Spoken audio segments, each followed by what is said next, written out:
It confuses people and helps make it hard so we can make a living helping people, right? Right. So CDs, certificates of deposit, are typically issued by banks, credit unions. They want to take in money that they can loan out to people that borrow money, and they'll pay you interest for that certificate of deposit. The use of their money. They're paying you for the use of your money. Paying you, and not so much, not very high interest rates these days, but that's going to be changing here. Those are typically insured by the FDIC up to $250,000. That was a result of the Great Depression, where people lost their money in banks when those banks failed. The government's addressed that with its insurance program, and it's great that those CDs are backed by the government.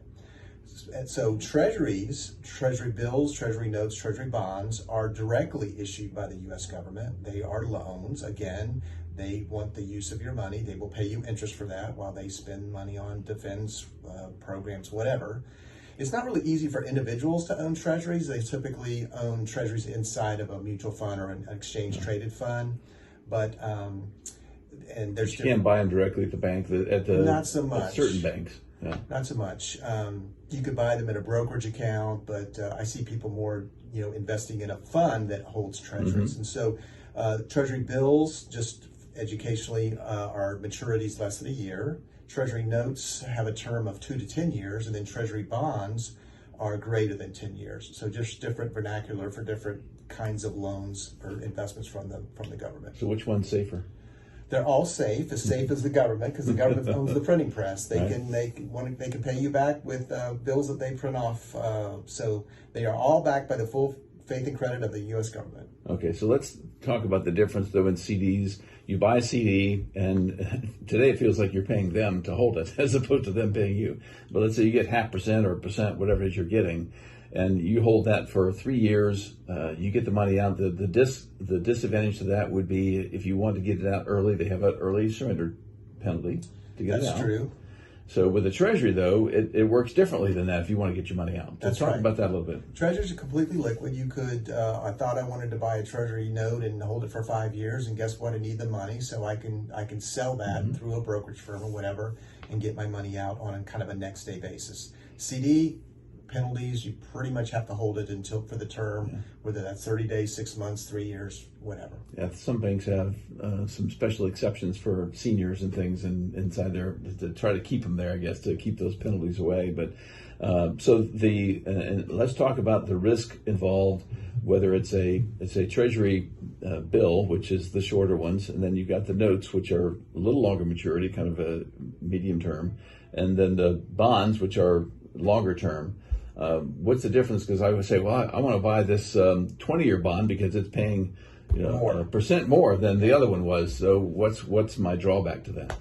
Well, the risk, if we put it that way, which means the fluctuation in the return, the fluctuation in the value, the longer the term of that Treasury note, bond, or whatever, the more you're susceptible to interest rates changing. So say if I buy a 3% 5-year Treasury note, guess what? Rates go up to 4%, 5%. Now the value of that note, if I wanted to sell it before maturity, is going to go down a little bit, because guess what? It's not as good as a current 5% note. Why would somebody buy your 4% if they can get a new one for 5%? Exactly. Yeah.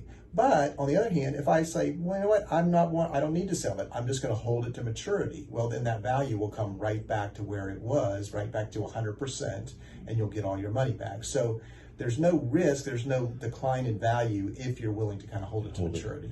Yeah, so that same concept applies a little bit between buying bonds, even corporate bonds, let's say, in a mutual fund versus you buying a laddered portfolio, let's say, of a number of individual bonds that mature at different times. What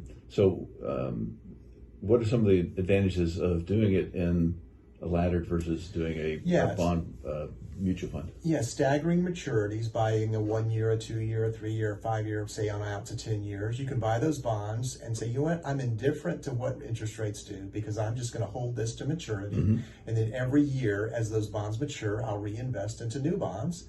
And I don't really care what interest rates do. If they go up, they go down, the value of those bonds, I know they're going to come back to par, to 100%, and I'll be paid off. Whereas in a bond fund, That's going to go up and down based on the overall interest rate environment, and there's no guarantee that you're going to get what you paid for in that fund when you made your initial investment. So there's a little bit more what we call principal risk, fluctuation in value in a bond fund than there is in owning those individual bonds. So one of the reasons that I've always told clients that may be an advantage to buy the bond fund is because that bond fund meant two reasons. One, you can generally buy the bonds less expensively than you can buy a small portfolio of bonds. That's right.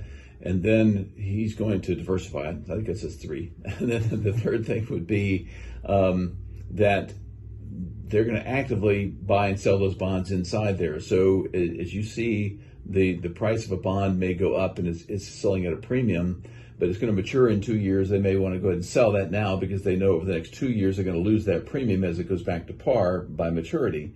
So the fee that they charge in there, which generally is fairly inexpensive on a bond fund, the idea that that fee is going to be made up by and get you back more return because of how they manage the bonds. But that's the concept. Anyway. Exactly. Yeah, the diversification in a bond fund